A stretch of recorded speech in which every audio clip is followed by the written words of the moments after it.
¿Quién fue John Rawls? Bueno, pues John Rawls es el filósofo político más importante del siglo XX. Un filósofo político que podríamos encuadrar en lo que cabría llamar la socialdemocracia, aunque algunos querrían denominarlo socioliberalismo, pero en todo caso un filósofo político que defendía un papel del Estado muy intervencionista en la esfera económica de la vida de las personas. Básicamente lo que John Rawls decía es: en primer lugar, hay que respetar las libertades personales de carácter no económico, pero en segundo lugar, el Estado tiene que combatir ferozmente cualquier desigualdad económica que no redunde en el bienestar de los más desfavorecidos. Si hay alguna desigualdad económica que no es instrumentalmente útil para mejorar la calidad de vida de los más pobres, entonces esa desigualdad no es moralmente justificable y debe ser erradicada por parte del Estado. Pues bien, en este vídeo voy a repasar las que creo que son las principales ideas de John Rawls que los liberales, sin duda alguna, sí podemos incorporar a nuestro ideario. Primera idea, el individualismo moral. ¿Qué significa el individualismo moral? Que los individuos y solo los individuos son sujetos de derecho. Las personas tienen una dignidad, una legitimidad, una soberanía, como queramos denominarlo, propia, que no puede ser atacada por otras personas ni por otros colectivos de personas. El punto focal de cualquier análisis sobre la justicia ha de ser el individuo, ha de ser la posición del individuo dentro de la sociedad.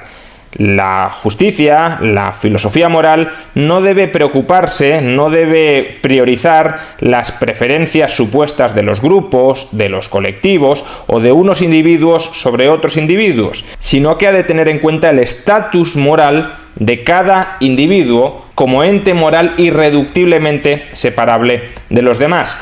En la medida en que no existen preferencias sociales, las preferencias sociales son solo el resultado de la agregación normalmente arbitraria de un conjunto de preferencias individuales. Con esto, cuidado, no estoy diciendo que no exista la sociedad, que no existan los grupos, todo eso existe y todo eso es muy relevante y todo eso puede influir en las preferencias de los individuos, pero el único agente verdaderamente intencional y autónomo dentro de una sociedad es el individuo y por tanto la filosofía moral ha de construirse sobre la base del individuo y no sobre la base de los grupos.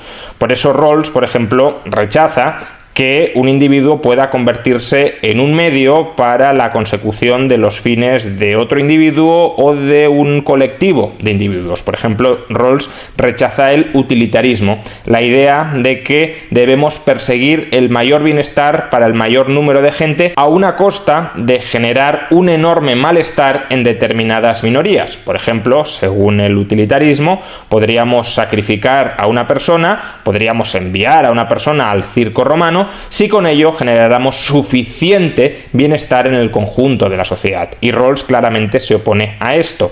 Lo que dice Rawls es que cada persona es un fin en sí mismo, es por tanto el punto focal de la justicia, es un sujeto de derecho y hay cosas que no se les pueden hacer a las personas, aunque ello redunde en el bienestar del grupo o de otras personas. Y esta idea de Rawls es plenamente compartida por un gigante de la filosofía política como es Robert Nozick, que fue muy crítico de la obra de Rawls, pero que justamente empieza su libro Anarquía, Estado y Utopía con estas palabras: los individuos tienen derechos y por tanto hay cosas que otros individuos y otros grupos no pueden hacer a los individuos. Segunda idea, igualdad jurídica. No solo el individuo, cada individuo es el punto focal del análisis de la justicia, de la reflexión sobre la justicia, sino que además ese análisis se estructura en torno a una serie de derechos que se construyen alrededor de cada individuo y la igualdad jurídica lo que impone, el requisito, la restricción que impone, es que esos derechos de partida de cada individuo han de ser iguales para el resto de individuos. No puede haber unos individuos que tengan per se más derechos que otros individuos. Todos los individuos poseen de entrada los mismos derechos, sean estos cuales sean. Aquí puede haber mucho debate y desde luego los libertarios no coincidiremos con los derechos que Rawls construye a partir de su marco analítico, pero desde luego sí coincidiremos en esta restricción de base, que es que no existen unos individuos que naturalmente tengan más derechos, tengan privilegios que otros individuos. Tercera idea, el velo de ignorancia. Rawls dice que hemos de reflexionar sobre la justicia imponiéndonos un velo de ignorancia alrededor de nuestras circunstancias personales. ¿Por qué razón? Porque Rawls es consciente, y no todas las personas siempre son conscientes de ello, de que cuando alguien reflexiona sobre lo que es justo o no es justo, en realidad está sesgado de partida. En realidad no es un análisis puramente imparcial, porque una persona que, por ejemplo, sea muy inteligente podría decir: los inteligentes deberían gobernar el mundo, pero esto no lo digo porque yo sea inteligente, sino porque lo creo sinceramente así. En realidad, muchas de las personas que pueden hacer este análisis pueden decir que lo dicen sinceramente sin estar sesgados, pero en realidad sí lo están. En realidad su análisis ético es un análisis que deriva de introducir mis intereses, mis capacidades, mis preferencias en el ordenamiento del marco general de justicia. Y lo que nos dice Rawls es que debemos reflexionar sobre los principios generales de justicia que estructuran una sociedad desde la imparcialidad, sin tener en cuenta si esos principios me benefician o me perjudican. Que esto puede ser muy complicado de hacer, pero ese es el enfoque que hay que adoptar a la hora de reflexionar sobre la justicia. No convertir nuestros intereses personales en lo que vendrían a ser los intereses generales de ese marco de justicia, sino reflexionar sobre cuál ha de ser la estructura de la justicia de una sociedad al margen, tras un velo de ignorancia, sobre cuáles serán las ventajas o desventajas que en nuestro caso particular, que nosotros en este caso particular, obtendremos de esa estructura específica de derechos que estamos promoviendo en el debate público. Cuarta idea, prioridad de la libertad individual sobre la igualdad material.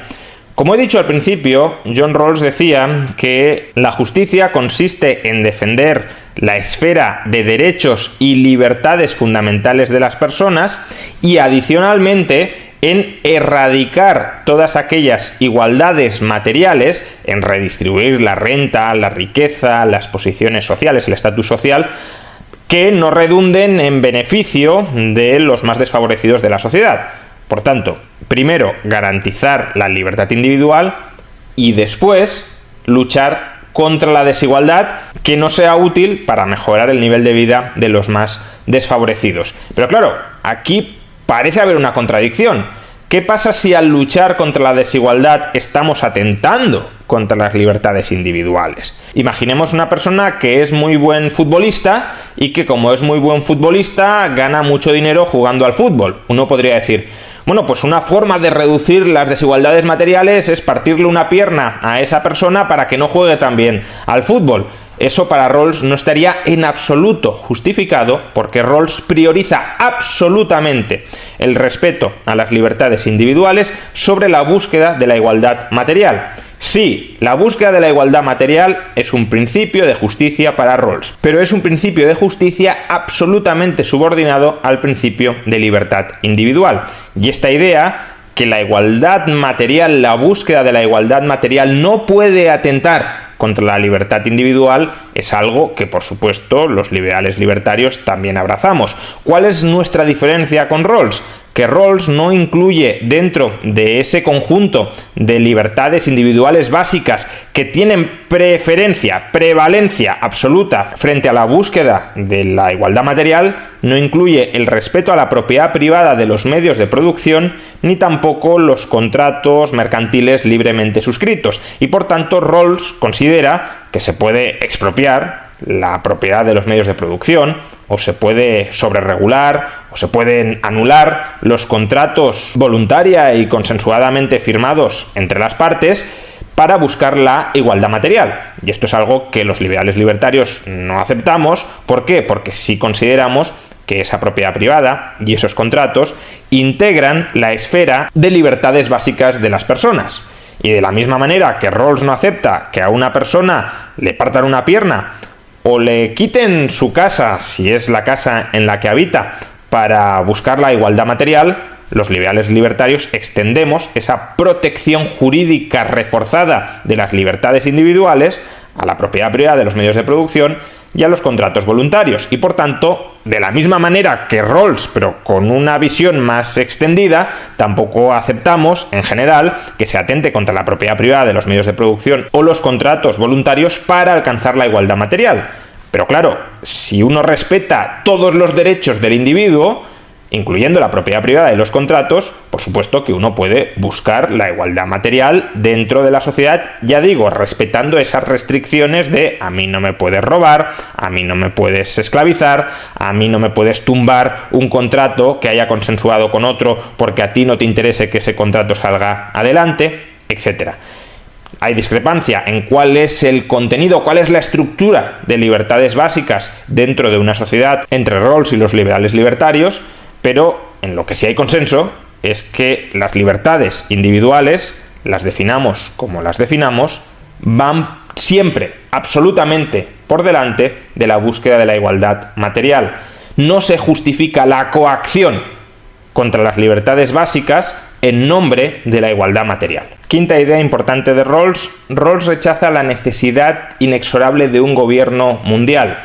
Rawls acepta que diversas comunidades políticas pueden tener diversos sistemas de organización internos y que además las comunidades políticas no tienen por qué enfrentarse ni guerrear entre ellas porque unas comunidades políticas se organicen de formas ligeramente distintas a otras comunidades políticas. Es verdad que si hay una comunidad política que está masacrando a sus ciudadanos, pues ahí Rawls sí podría llegar a justificar una intervención militar que proteja a las minorías masacradas. Pero si las comunidades políticas son más o menos respetuosas de las libertades individuales, aunque no sean comunidades políticas socialdemócratas, lo que John Rawls llama comunidades políticas decentes, entonces John Rawls cree que esas comunidades políticas han de ser respetadas por las otras comunidades políticas, por los otros estados, y que además no debe haber una redistribución coactiva de la renta global. Por tanto, en cierto sentido podríamos decir que John Rawls abraza la descentralización política, se opone por tanto a eso que algunos llaman globalismo y a su vez también rechaza la necesidad de que las sociedades ricas sean obligadas forzosamente a transferir su renta a las sociedades pobres. Es curioso, sin embargo, que John Rawls no aplique esta misma lógica, que es una lógica muy liberal, que no se puede utilizar la coacción, la fuerza, la violencia para forzar a uno a que le dé su propiedad a otro.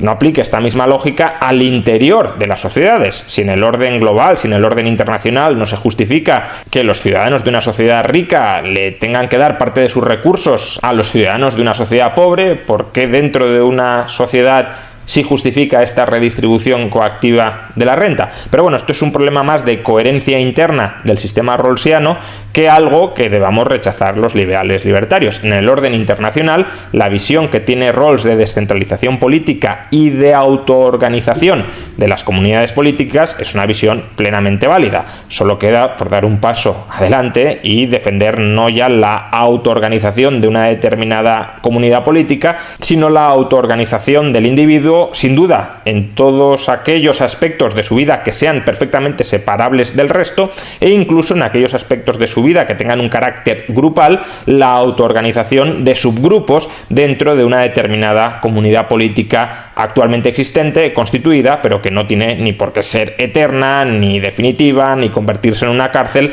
que impida que otros se organicen de formas distintas a como marque el gobierno de esa comunidad política. Sexta idea importante de Rawls, la distinción entre teoría ideal y teoría no ideal.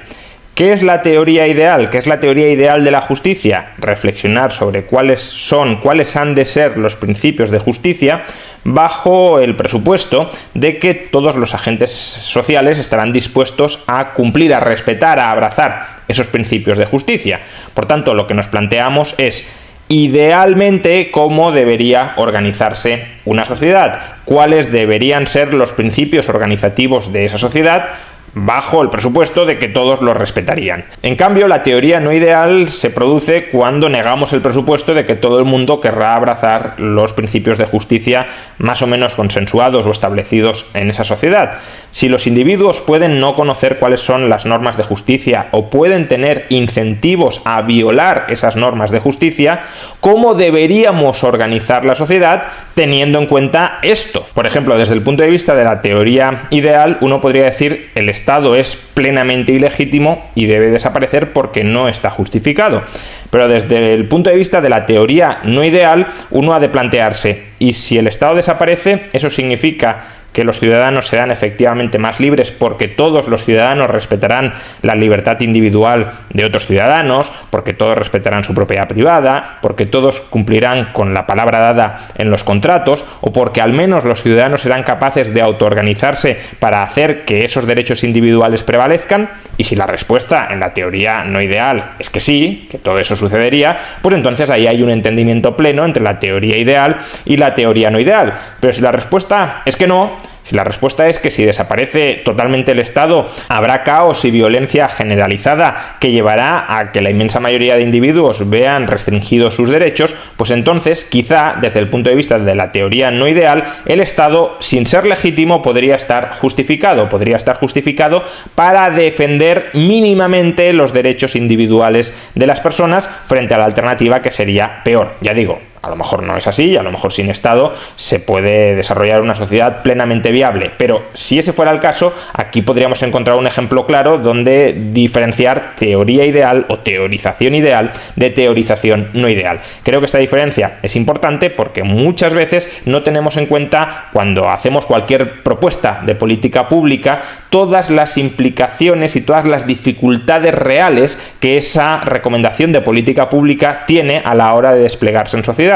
No tenemos en cuenta los incentivos perversos de los agentes para aprovecharse, por ejemplo, de una determinada ayuda pública o de instrumentar una determinada regulación supuestamente bien intencionada para aplastar las libertades individuales o para reprimir a la competencia en mi propio beneficio. No tenemos en cuenta, por tanto, las consecuencias reales, las implicaciones reales de esa política. Es, por ejemplo, similar a cuando se propone subir impuestos a los más ricos para luchar contra la desigualdad y ayudar a los más pobres. Uno podría, desde el punto de vista de la teoría ideal, desde la perspectiva de Rawls, justificar estas propuestas, no desde la teoría liberal libertaria, pero sí desde una teoría socialdemócrata. Gravemos más a los más ricos para redistribuir a los pobres. Pero ahí no estamos teniendo en cuenta, no estamos razonando desde el punto de vista de la teoría no ideal, que si subes los impuestos a los más ricos, a lo mejor se marchan del país, se marchan a Andorra y por tanto no tributan aquí y por tanto no recaudas tanto como habías previsto y por tanto la economía se te resiente y por tanto al final a lo mejor terminas perjudicando a los más desfavorecidos o a aquellos a quienes pretendías ayudar, o en todo caso no les beneficias tanto como habías creído que les ibas a beneficiar. Por tanto, no se puede diseñar una política pública solo sobre la base de que si subimos impuestos nadie se va a marchar porque todo el mundo va a estar encantado con esos impuestos y todo el mundo va a querer pagarlos. Eso sería teoría ideal. La teoría no ideal es una teoría mucho más realista que estudia cuáles son las implicaciones reales, efectivas, prácticas, no las ideales las que deberían ser, sino las que serán, de las distintas opciones de principios de justicia o de políticas públicas aplicadas que se van desarrollando. Y creo que esta diferenciación que introduce Rawls dentro de la filosofía política es una diferenciación útil que hay que exportar a más ámbitos. Séptima idea, equilibrio reflexivo. El equilibrio reflexivo es una metodología que propone Rawls para razonar y alcanzar cuáles son los principios generales de justicia o cuáles deben ser los principios generales de justicia. En principio, uno podría caer en una posición relativista. No existen principios generales de justicia, es imposible descubrirlos, uno puede tener unas opiniones, otro puede tener otras opiniones, etc.